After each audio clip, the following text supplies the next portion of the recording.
Good afternoon, everyone. We'll wait just a minute as everybody joins. But I'm Christine Ganella. Again, good afternoon, and welcome to part one of Reproductive Freedom Workplace Initiative webinar series. I'm Christine Ganella. I'm the Managing Director of Strategy Development for Public Health Management Corporation, and I'm the Executive Director of the Pennsylvania Public Health Association. Public Health Management Corporation operates nearly 200 programs that address the full continuum of care related to risk factors that increase public health. So, from health to housing, education, and workforce development, PHMC for over 70 years has been committed to addressing the whole person. We are so thrilled to support Councilmember Ahmad and her team being a part of this webinar series. Today is historic. Philadelphia is planting its flag as the first city to codify in code and law workforce or workplace accommodations for those of us who experience menstruation, perimenopause, and menopause. And not just that, bill number 250849 also guarantees protection if you seek these accommodations to protect those who speak up and ask for help. Before we begin today's webinar, I just want to review a few housekeeping items before I hand the presentation over to Councilmember Ahmad for opening remarks. To enable captions, please click on the closed caption button along the bottom of your Zoom window. You will see the option to enable live transcripts. All participants will be muted throughout the presentation. We encourage our participants to submit questions during the presentation. To do so, please use the Q&A tab on your Zoom control panel. Your questions will be relayed to the presenters and answered at the end of the webinar. Use the chat feature to introduce yourself and the organization that you're representing, as well as any tech issues. A post-webinar survey will pop up at the end of the webinar. Please take a few minutes to complete the survey. This is evaluating the live webinar, and as your feedback is critical to the ongoing development of our webinar topics. Today's webinar is being recorded and will be available on the Pennsylvania Public Health Association's YouTube as well as Councilmember Ahmed's YouTube channel. Registrants of today's webinar will receive the slides as well as the recording via email. Again, thank you for joining us today. We have a great lineup of speakers, and here's what you can expect. Councilmember Ahmed's team will review the bill with you, explain how it works and how it will impact you. We'll also have a chance for you to answer some virtual poll questions, and we'll open that up for discussion. We'll then transition over to our speakers, who will share some personal experiences in the workplace and why this topic is so important to them and why the legislation is so valuable. We'll then jump over to our panel of experts who will talk about the medical importance of the bill and why education and awareness is critical. Lastly, we'll open it up for a Q&A. So make sure that you're filing away those questions or pop them into the Q&A section below. Before I hand the presentation over to Councilmember Ahmed, I'd like to share a little bit about our fearless legislator and author of this bill.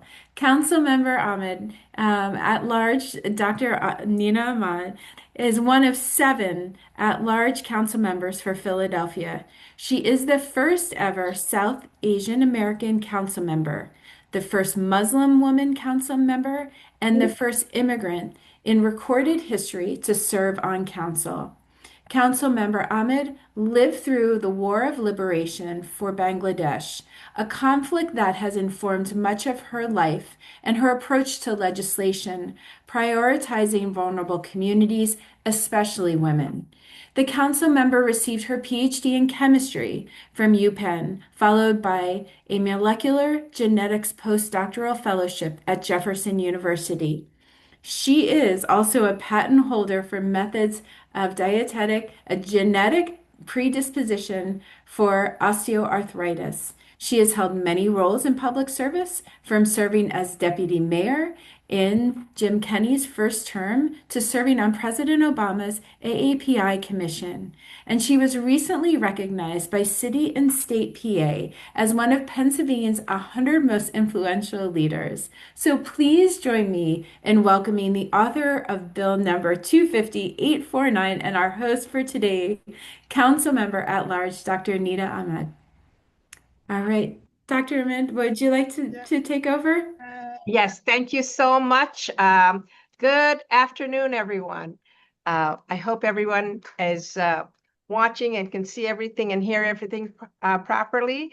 I'm just so excited. I believe we have over 380 people registered for this webinar, and that is so very exciting to hear. I am your council member at large, Dr. Nina Ahmed, and today is the first day of the Reproductive Freedom Workplace webinar series.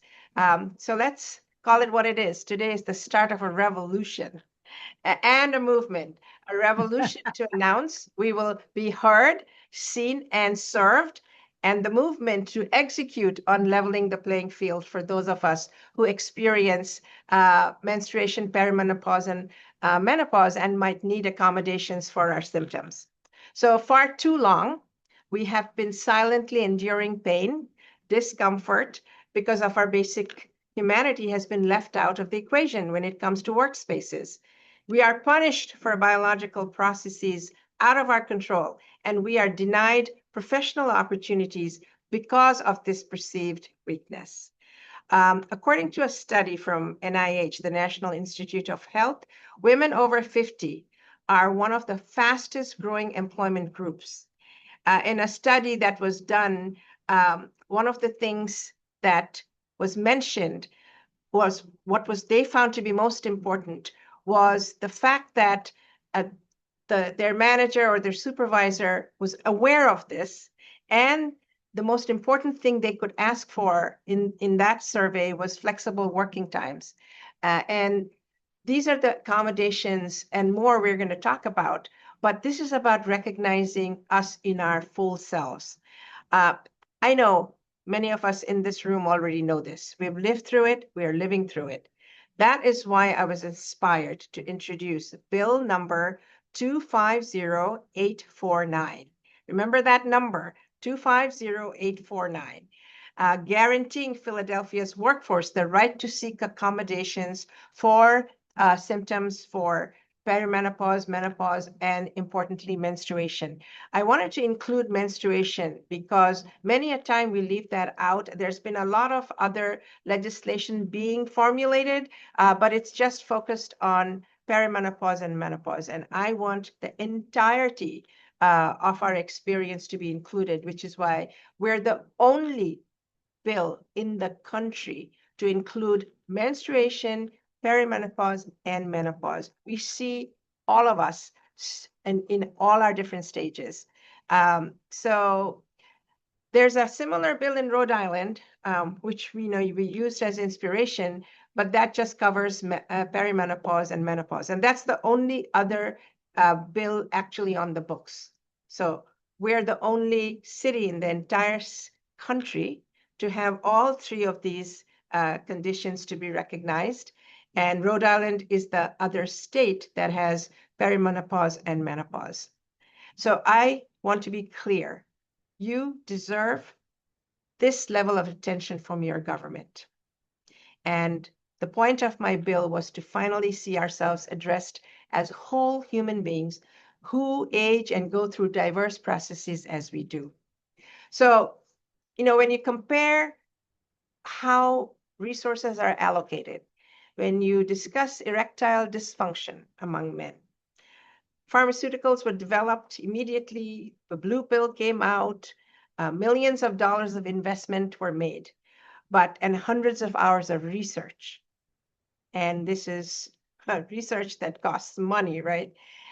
Yet, when we talk about frozen shoulder, yet when we talk about fibroids, yet when we talk about, other issues that we experience, there has been very little investment in terms of research dollars. And part of what we're doing, part of this revolution is to have the whole breadth to hear us, see us, and serve us. And that's where serving us comes in. So I'm very excited for today. I want to thank the PHMC team. This has been a labor of love from us, from our team. I am very, very grateful to my brilliant staff who really have ushered this along. I cannot do this work by myself. I am only able to do and execute because of this fantastic team behind us. So today's webinar is one of a two-part series. For today's session, we're focused on getting you up to date on what Bill number 250849 is and communicating the importance of this legislation to you and others who live through these conditions. And you will get to hear from people with lived experience working without access to accommodation or protection from discrimination, as well as being able to offer your own perspective through polls and a live Q&A at the end. And then we have an incredible team of panelists whom you will hear from today, who will give us the medical perspective as well. And finally, our second session, please mark your calendars, is coming on August 5th, next Wednesday. The focus will be on sharing with you how the city is preparing to implement this new law. And by city, I just don't mean the city of government of Philadelphia, but all of the city, right? Private and public, as well as the impact of this on employees and employers. So I highly encourage you not only attend today's session, but please come next time, because this series is designed to leave you informed about your rights and prepared to exercise them. So thank you, and I welcome all of you again, and I hand it back to Christine.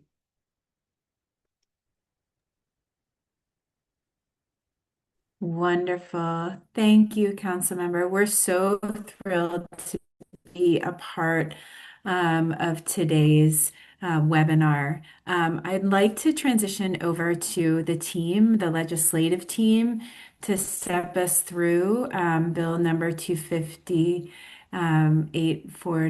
and that we will fictionally call the bill moving forward. So, Julian, I'm going to hand it over to you and the team. Thank you. Great. Thank you, Christine, and thank you, Council Member, for your opening remarks. Good afternoon, everyone. I'm Julian. I'm the Legislative Director for Councilmember Ahmad. The Council Member just told you why this bill exists. Let me pick up the story from there with how it became law and what it actually does.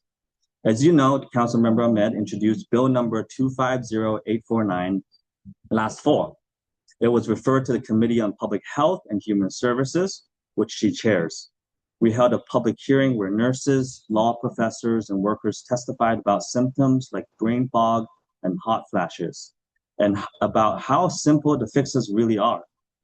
The committee reported the bill with a favorable recommendation unanimously, and on November 20th, 2025, City Council approved it unanimously, not a single vote in opposition. Then Mayor Parker signed it into law on December 3rd, 2025. So what does the law do? Two things. First, it makes discrimination based on menstruation, perimenopause, or menopause illegal in Philadelphia workplaces. Second, it requires employers to provide reasonable accommodation when symptoms interfere with your ability to do your job. You can and should ask for accommodation. And unless it causes the employer undue hardship, they must work with you. The law takes effect January 1st, 2027. Between now and then, our job is to make sure every worker in the city knows their rights. That starts today. Now I will turn it over to our policy advisor, Nakaja, and our legislative assistant, Grace, who will walk us through the specifics of the bill. Nakaja? Thank you, Jillian. Good afternoon, everyone. My name is Nakaja Weaver, and I'm Councilmember Ahmed's policy advisor. I will be talking about the reasonable accommodations portion of the bill. The law requires employers to provide reasonable accommodation to employees experiencing symptoms of menstruation, perimenopause, and menopause. The law covers both physical and cognitive symptoms. Some examples of symptoms may include, but are not limited to, hot flashes, headaches, severe pain, abdominal cramping, and brain fog. If these symptoms interfere with an employee's ability to perform their job, they may be entitled to a reasonable accommodation. A reasonable accommodation is a change or an adjustment to help an employee continue to do their job while they're experiencing these symptoms. Some examples of reasonable accommodations include restroom breaks, periodic rest, temperature control, and flexibility with attire if able.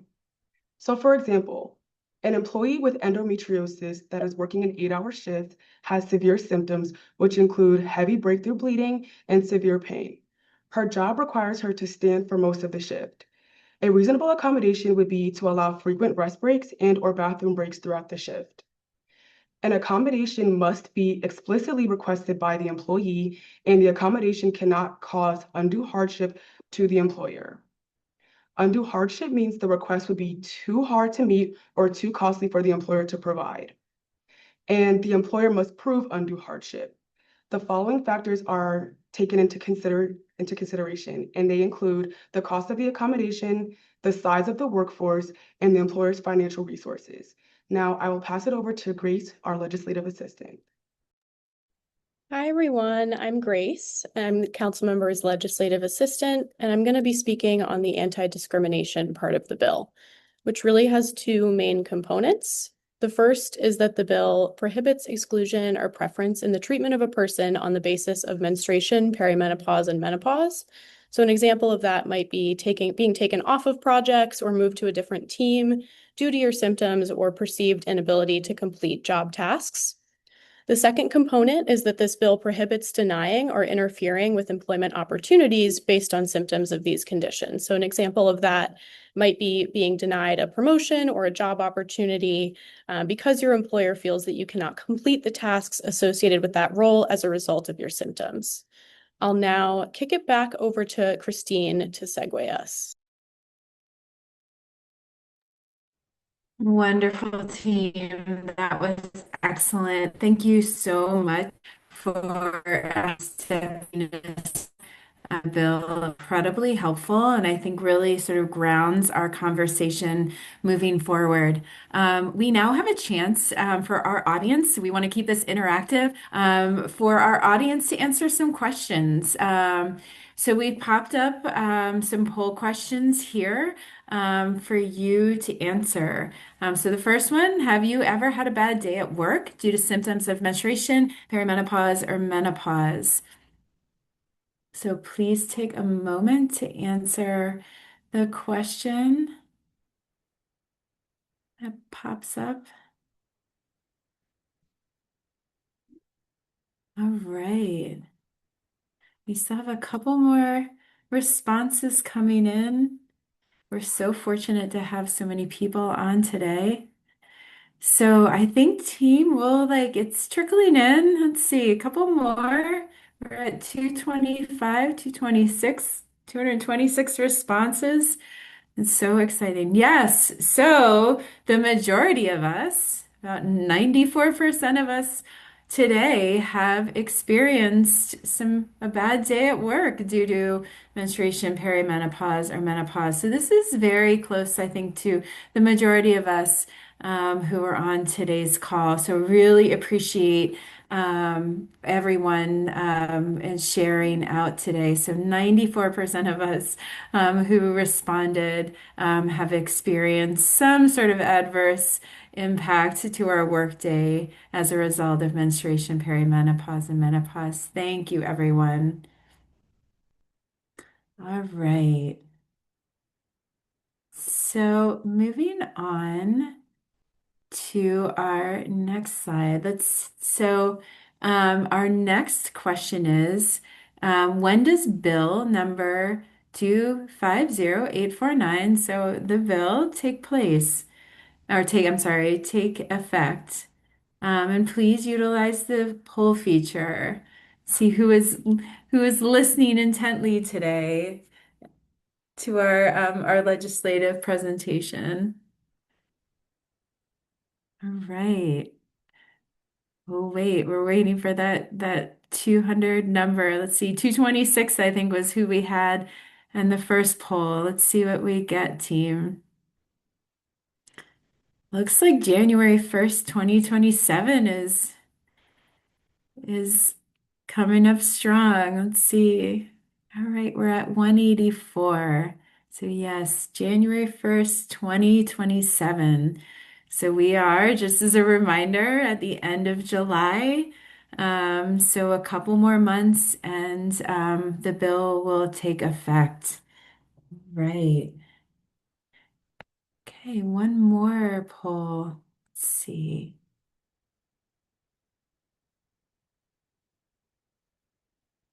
Oh, I think we're going to transition over. Okay, well, thank you everyone for sharing. We've had a little bit of an opportunity to reflect on the bill, and really appreciate everybody's candidness for sharing your own experiences. I have the pleasure of introducing our next speaker. She is not just a speaker, she is a very close colleague of mine who I absolutely adore, and I feel like we are so privileged to have her on today. We have Monica Harmon. Monica is a registered nurse and healthcare consultant, and a dedicated, from her heart, a public health nurse, educator, and researcher with many, many years of experience in inpatient pediatrics, maternal child health, community health, public health, and correctional health care. Monica believes in a comprehensive understanding of the determinants of health when addressing public health needs. She is also a staunch advocate for identifying the gaps in our systems and the challenges and addressing them head on. Monica is an award-winning public health and nursing advocate. She serves on community and professional boards, including as immediate past president of the Southeastern Pennsylvania Black Nurses Association, co-chair of the Pennsylvania Nursing Workforce Coalition, Nurse Diversity Council. My favorite, I'm a little biased, president of the Pennsylvania Public Health Association. Today, Monica joins us to share her lived experience as it relates to our discussion today. And with that, Monica, I'm going to transition the presentation over to you. All right. Thank you, Christine. And you know that the admiration and the love comes back to you. So just thank you so much. And thank you, everyone, for your time today and for listening a bit to me about my own personal experience. So first, without ado, let me thank Councilmember Ahmad, her staff, the members of the Philadelphia City Council Committee on Public Health and Human Services, and also the organizers of today's webinar. I fully support the bill, as we are calling it for the sake of this webinar, but also I'm just very grateful to share part of my story. I have lived with painful periods, perimenopause, and menopause, and so I'm just honored, and I hope that in my story that we will humanize this bill and also use it as a mechanism to propel us to turn this policy into awareness and meaningful collective action. So as you know, my name is Monica Harmon. I am a proud public health nurse for almost 30 years, and I do specialize in public health and nursing education, and I am the current president of the Pennsylvania Public Health Association. And Christine mentioned some of my other attributes. But in all that I do and beyond all of these professional accomplishments, I have faced the profound challenges of being a menstruating, perimenopausal, and menopausal woman. These stages are natural life changes that many women go through, that all women go through, but for me, they have been compounded by severe, debilitating dysmenorrhea since age 10. And for those of you who don't know, dysmenorrhea, is painful periods. So each month, I experienced intense abdominal cramps, nausea, vomiting, and other symptoms that severely limited my daily activities, causing me to miss school and ultimately led to the development for me of fibroids and endometriosis. My ongoing battle with these conditions have underscored my resilience and deepened my compassion for others going through the same situations. It also has strengthened my determination to advocate where I can for menstruating, perimenopausal, menopausal, and women. Um, for me, during perimenopause, this transitional period between menstruation and menopause was further complicated for me when I developed fibroids and endometriosis. These conditions required me to have two myomectomies, and that is the surgical removal of fibroids from my uterus, and left me battling heavy bleeding and debilitating fatigue. After extensive consultations with the Fibroid Center at Penn and numerous diagnostic tests, I chose to undergo a hysterectomy last year to finally address 39 years of severe dysmenorrhea, activity limitations, and exhaustion. I am now in menopause, or as my colleague, my dear colleague, who you'll hear from shortly, Dr. Roebuck says, in her sage wisdom, that this stage is me, no pause. And so this is a necessary step for me towards reclaiming my health and my well-being and to keep on. So while I'm sharing my story of menstruation, perimenopause, and menopause with you today, I am not a hero, but I persevered and accomplished a lot despite these challenges. The issue is that I had to manage, often in silence, because my career and my family required me to do so. To push forward despite the pain, excessive bleeding, and fatigue.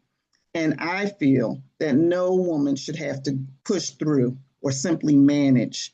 And so policies and bills such as bill number 250849 regarding these conditions are needed to support individuals throughout their reproductive and hormonal life cycles. These policies focus on workplace accommodations, healthcare access, and education. They recognize that symptoms such as irregular bleeding, heavy flows, and other perimenopausal and menopausal symptoms can affect self-esteem, daily life and work, necessitating tailored support structures that improve quality of life for those individuals and ultimately increases productivity across all sectors. So I am so honored to share my story. I think that considerations for awareness, education, paid sick leave, flexible work options, diagnosis, hormonal and other treatments, routine women's health care, menopause diagnosis, lifespan, and systemic support must be included in these policies that address the full spectrum of experiences from menstruation through perimenopause to menopause, making a difference in the lives of girls and women, and implementing the necessary school and workplace accommodations. Thank you.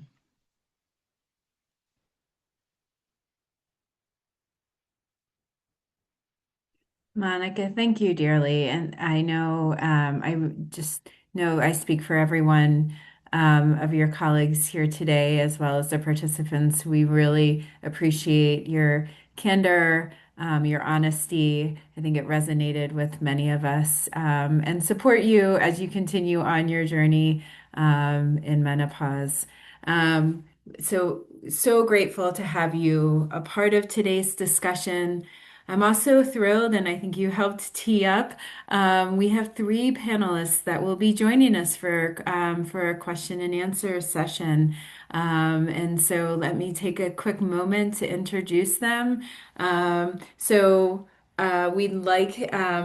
are thrilled, and I welcome the three of our panelists to also join us on camera.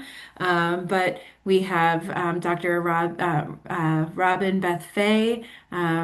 Dr. Fay is the co-director of the menopause program at Jefferson University, Abington. She's a board certified OBGYN with more than 35 years of clinical experience with a specialty in vulvar and pelvic conditions. Her clinical work at Jefferson Menopause Program centers on later and she is the second physician in the state of Pennsylvania to become a certified sexual counselor, reflective advanced training and specialization in sexual health care. She was also recognized by Philadelphia and Pennsylvania magazines as top doctor in Philadelphia and Pennsylvania. Our second panelist, who Monica already teed us up for, is Dr. Deborah Roebuck. Dr. Roebuck is the founder and CEO of Going Through the Change. Dr. Roebuck is casually known as the Menopause Whisperer. Going Through the Change is dedicated to educating and supporting women throughout perimenopause and menopause. Dr. Roebuck is bringing several decades of nursing, public health, program administration, and women's health experience to our conversation today. Before founding her organization, she served for 20 years as a maternal and infant health administrator for the Philadelphia Department of Health. Last but certainly not least, we are joined today by Dr. Chesnokova, Assistant Professor of Obstetrics and Gynecology at UPenn Hospital. Dr. Chesnokova is the academic specialist in obstetrics and gynecology and a health services researcher whose clinical practice focuses primarily on gynecology.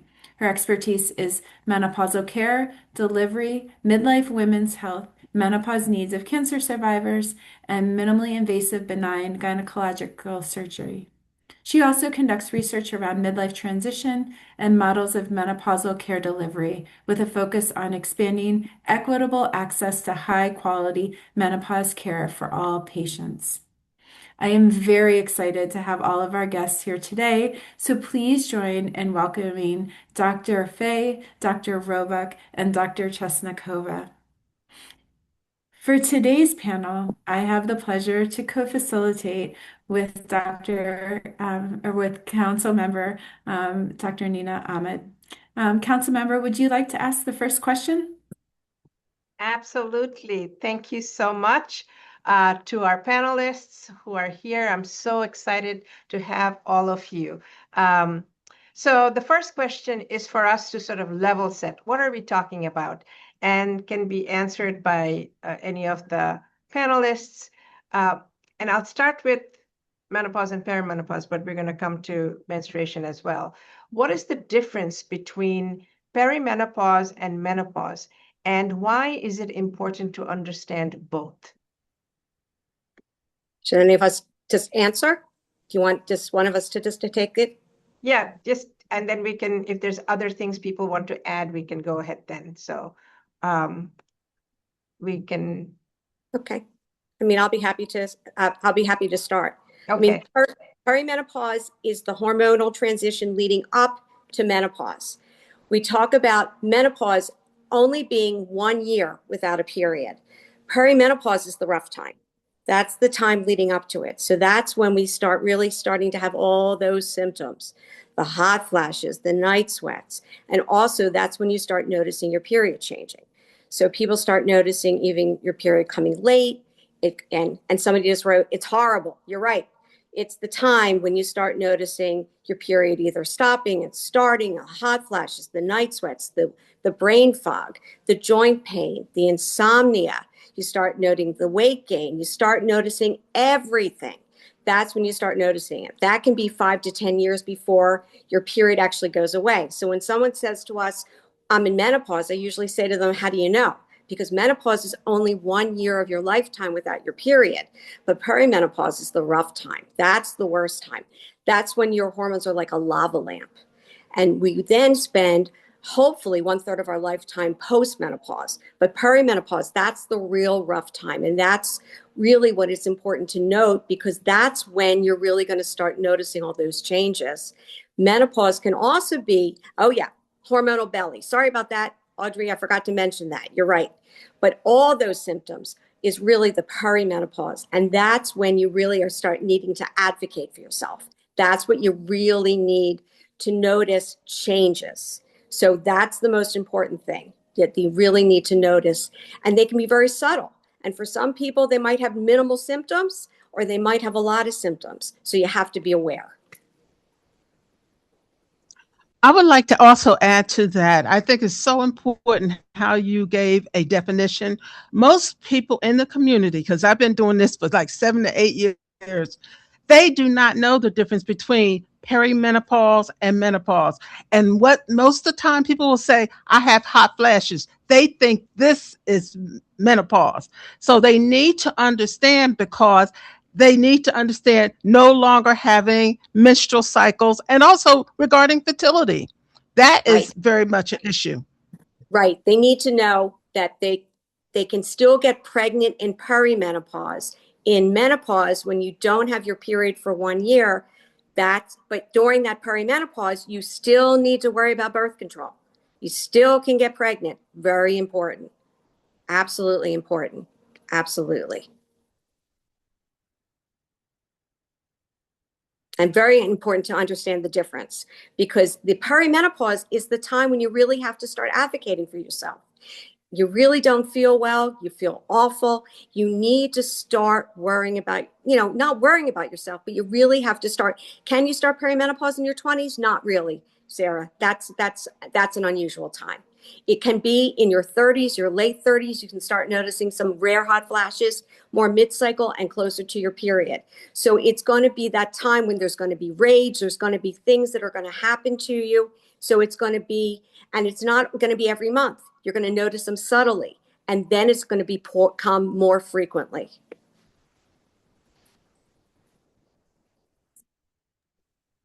Wonderful. Dr. Fay and Dr. Roebuck, thank you so much. That was excellent. And I think based on some of the responses we're seeing come through the chat, it feels like it's resonated with a number of our audience members. I think some of us feel like I wish we would have had this webinar about 10 years ago, maybe 20 years ago, but we are having it now. So we're really hoping that this is a resource for everyone. I think, well, let's go to the next slide. And so the next question that I have for our panelists are, why do so many people reach perimenopause or menopause without realizing what's happening to their bodies? Dr. Chesnikova, I'm wondering if you could sort of kick us off with this. And then Dr. Roebuck and Dr. Fay, if you have some complementary additions to Dr. Chesnikova, that would be wonderful. Sure. I can listen to Robin all day. She cracks me up. You're so funny. But thanks for having me. This is such a good time to be with our community and to celebrate this amazing bill. And hopefully, bills like this and conversations like this will will prevent this from happening. And so more and more people will recognize what's coming in midlife. And what I hear often from patients is like, oh my gosh, I got so much information when I was in my teens, and like my pediatrician, I remember talked to me when I was like 8 or 9, way before it happened, that I was about to have bleeding. And then I talked about it at camp, and I talked about it at school, and my school nurse talked about it. And then I was so ready for that transition to come. And I had so much information, it was like almost too much. And then people arrive into their late 30s, early 40s, mid 40s, and they have no idea what's coming. It's lack of education. Yeah. And it's on us, but it's also on our communities, on the places that we gather, on our friends.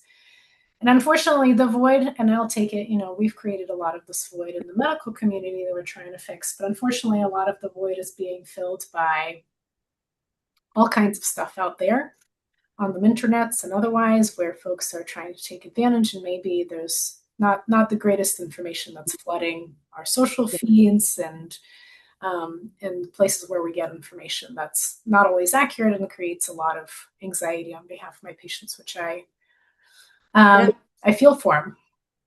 But yeah, I mean, we've created this void in the medical community, but we also, there is some aspect of, we just don't think that women have value once they've stopped having babies. I mean, we also don't think that they have that much value when they do have babies, but particularly when they stop having babies, we just, I don't know. People have thought that we go out to pasture and just slowly dwindle away. And now folks are recognizing that this is the time when we hit the peaks of our careers, right? This is when we enter the boardroom. Mm-hmm. This is when we take on leadership roles, and that is the worst possible time to be flashing, to be foggy, to be present at our jobs, for our families, when our kids are about to go off to whatever their next stage of their lives, and support them. This is the worst possible time, and now finally women are speaking up. I mean, we had what was called the WHI that came out in 2002. And what happened was it scared the hell out of everyone. And what happened is that I remember where I was. I'm sure you remember where you were. And what happened with that was that after that, it scared a lot of people out of educating people. And there was a lot of falsehoods that came out of it. And so what's happening now is that we're trying to get back into the throes of now teaching people the right things and no longer scaring women about hormones and about menopause. And we have now to educate the younger providers and practitioners that menopause is not a scary thing, perimenopause is not a scary thing, and educating people again. And it really is the worst because we all deserve the best education, and we have to start with the providers. And then by teaching the providers and the practitioners and the physicians that hormone therapy and everything that goes along with perimenopause and menopause is not scary and not bad, then what happens is then we can now provide the best education to all of our patients. And so we really have a lot of education to do, and it starts with the providers. And so that's what's happening. And it's we apologize to all of you. And it's a problem because some of us have been doing this for a long time. Some of us have been providing health care and medicine and providing hopefully good medical care to people for a long time, but we have to now try to educate a lot of people quickly and get you guys to understand that we care about you and we really are concerned and want to help you. And so it's a problem for all of us. And we're just trying to be patient advocates. We really are. And we want to get you to understand and we want to help you take care of your body. We really do. And we apologize. Can I also add to that? I think it's also, okay, but I think it's an interdisciplinary approach. When I was in high school, they talked about periods and they stopped at having a baby. I think before the woman even goes to OBGYN, the conversation, and I'm talking to young girls who are having their periods at 8, 9, and 10 years old, they're asking questions about menopause because they see what's going on with their mothers, and that frightens them.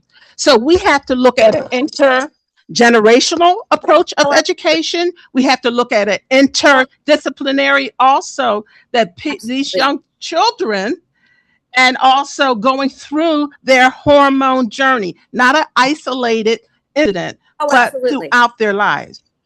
Oh, absolutely. I mean, the reason why I went into this, I was 8 when I got my period.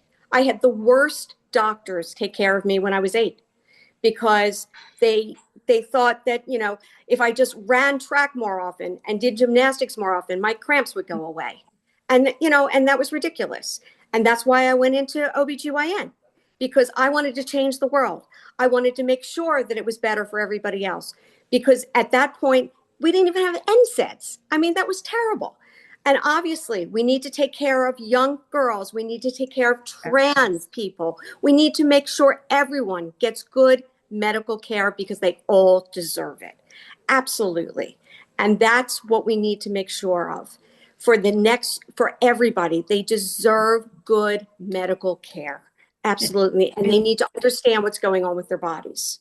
So well said, Dr. Fay and Dr. Roback and Dr. Chesnikova. One thing, and I'm going to transition it over to Councilmember Ahmed for the next question, but one thing that really struck me is, we've referenced like where we receive some of this information in our school systems, right? Like we can't assume that people are going to healthcare providers, right? Absolutely. So what are some non-traditional spaces that we really need to be thinking about promoting these educational pathways? Women, families, they're in the thick, if they have children, they're in the thick of parenting. They think of themselves last. It's hard to get to healthcare providers, right? So where are these non-traditional spaces where we really share this information? So that just really resonated with me. I'm going to transition it to Councilmember Ahmed for our next question. Thank you so much, everyone, for such a lively conversation.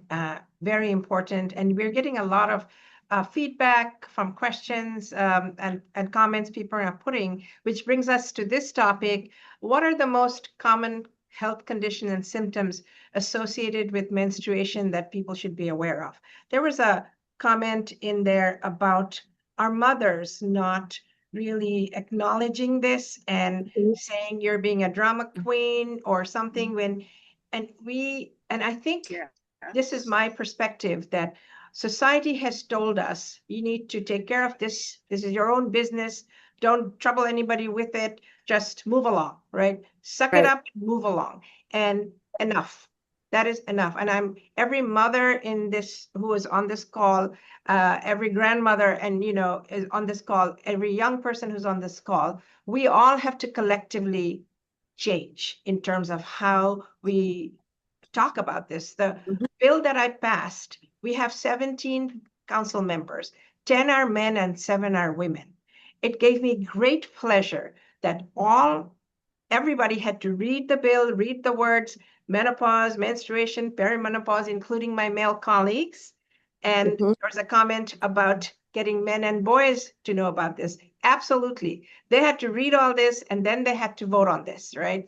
And it was said was a unanimous vote. So it's really, really important. This is not just the person who's experiencing it, but society who is surrounding you, who can support you and make your experience better for you to participate in our community. So my question, back to the question is, what are the common health conditions and symptoms associated with menstruation that people should be aware of? And any one of our physicians can answer that.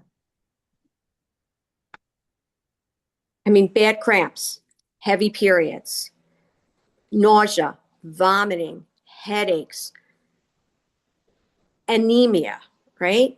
All of the bad things. I mean, some people come into the office with every symptom under the sun. I mean, they've had anemia, they've been blacking out. They can't work because of this. I mean, it can be horrible.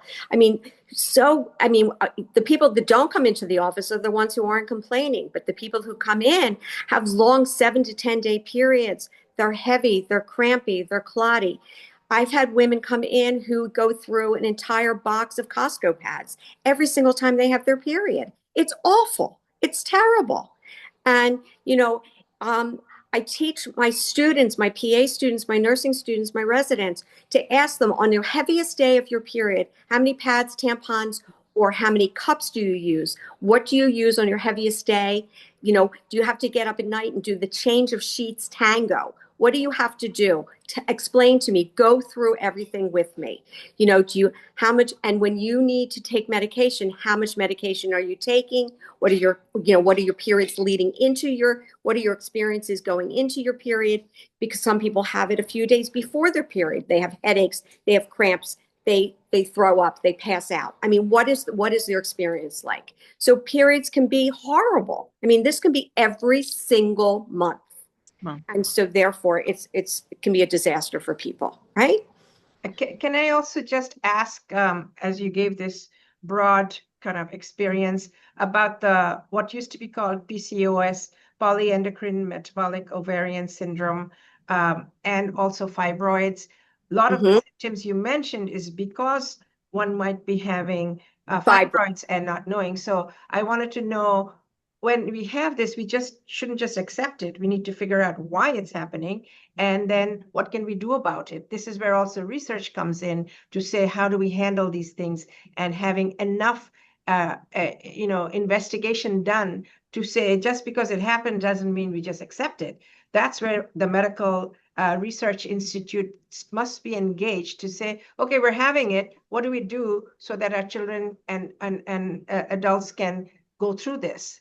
I would like you to sort of address what are the actual disease orientations that we should think about when we're having these. So there's some treatment for. I mean, nobody should normalize their bleeding, their cramping, throwing up, and everything else. I mean, nobody should feel, the thing is that just because your mom went through it, your grandma went through it, your aunt went through it, everybody should, when you go in and you talk to your physician, your practitioner, your nurse practitioner, your PA, talk to them about what your periods are like. I always ask, and everybody should ask, because it shouldn't, you should say, is this normal for me? Is this normal? Don't normalize it. Ask. You should always advocate for yourself, because a 7 to 10 day period, even a 3 to 5 day period, that you're having symptoms ahead of time, that you're missing work, you're missing school. I always say, if you're having this period and you're having these cramps and you're having these symptoms, if you were invited to something that you really wanted to go to, the party that you wanted to go to, or you wanted to do something with your kids, or you wanted to do something, or you're missing work, could you go to work? Could you go to the party that you wanted to go to, or do the event you wanted to go to? Or would it keep you from doing that? If it's making you do that, then this is not normal for you. And so, we always talk about normality with somebody. Don't normalize, and, ask somebody. Always ask, is this normal? Because just because this is happening to you every single month doesn't mean that this is what should be happening. So, you should talk things out and ask questions. You have to advocate for yourself, because you shouldn't be the one saying, do I have fibroids? Okay. The question should be, if you should at least, address it, and then your provider should be the one questioning whether an ultrasound should be done to rule out fibroids. Is there anyone else who might want to add? And also insurance companies, there is a comment about that, making sure they are in sync with what's happening in the doctor's office when somebody's talking about this, and making sure we also have to have cultural competency around these issues, about communities who have, had to deal with so much that this was something you just pushed to the background, right? So we need to, as Dr. Faye said, not normalize any of this, right? And we need to show and model what it means to start talking about this, and it needs to start with sex education, health education very early on, right? So I know we're a little getting short of time, so I'll hand it back to Christine. Thanks, Councilmember.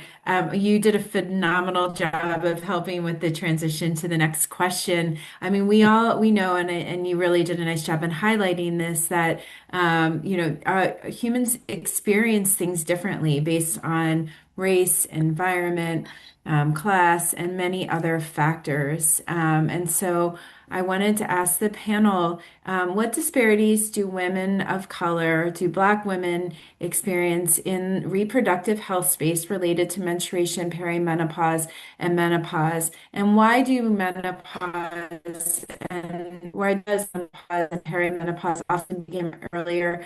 Black women and women of color. What does the research tell us? So this is sort of a multi-part question. I also, just before we get into those responses, there's been some phenomenal feedback in the chat, and also questions that we likely will not have a chance to answer today, but we will take all this information back. We'll sort of synthesize it down. And for those questions that were not answered today, we will certainly provide follow-up responses to the questions with a follow-up email. So just hold tight for that information. So Dr. Roebuck, I want to give you some time to respond to this. And I know Dr. Chesnokova, you've done some research. So if you two would really take the lead in sharing out this question. Again,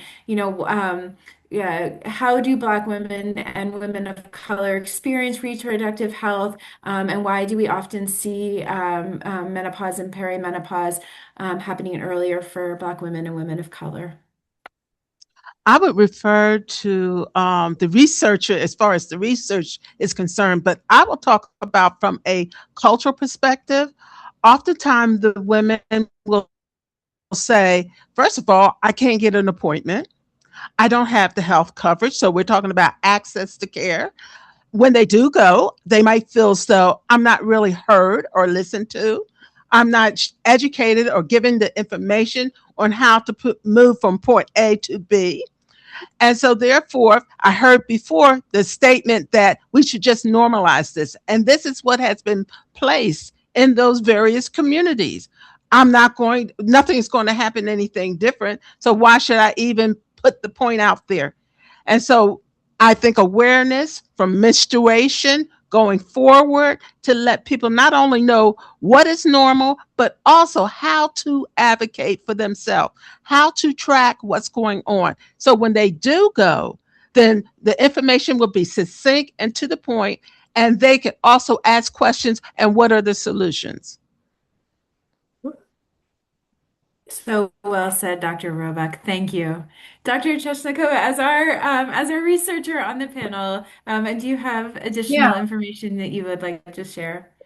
I mean, truly lived experience is where it's at. I mean, I'm happy to share what we know from longitudinal studies. One of the major ones called the SWAN, the Study of Women's Health Across the Nation. It started in the 90s.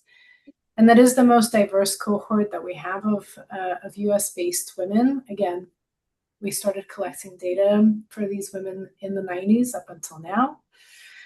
And what we know that folks who are minoritized as Black or African American experience menopause earlier. Hot flashes are worse, more severe. They last longer. And then Black folks are less likely to get treated for these symptoms. So all of the reasons that Dr. Roebuck listed, I can't get in. Even if I do get in, it's not a high quality appointment. It's not a high quality clinician. Even if it is somebody who has some knowledge, maybe the information is not related in a culturally humble way. And so while people experience worse symptoms due to systemic and individual racism, right, the same reason for why folks minoritized as Black have higher rates of hypertension, cardiovascular disease due to racism, same thing, same vasculopathy expresses itself in menopause. Most likely still folks are not treated to match those symptoms, right? Right. And what we see is Medicaid is a big problem. Medicaid disproportionately covers folks of color, and it is much more difficult to get an appointment if you're covered by Medicaid or don't have insurance. And again, the quality of that appointment is much less. I just actually finished a study, which is very exciting. It was a secret shopper study. So a bunch of my RAs called around to folks across the nation pretending to be menopausal women, even though they're in their 20s, which is really funny. But they called and asked, they pretended to have either Medicaid or private insurance and asked if they could get an appointment. And consistently, the folks who were pretending to have Medicaid couldn't get an appointment with a menopause specialist. So this is a huge problem. And until we say, the systemic racism and individual racism is, it's a difficult problem to solve, but we can solve some structural problems. Medicaid is within reach. That is a program that we can fix. We can want clinicians to participate in this program. We can improve reimbursement. These are some things that we can address at the policy level. So there is some hope at the end of this tunnel, but even acknowledging that a disparity exists, that folks have different needs depending on their backgrounds and different experiences is critical.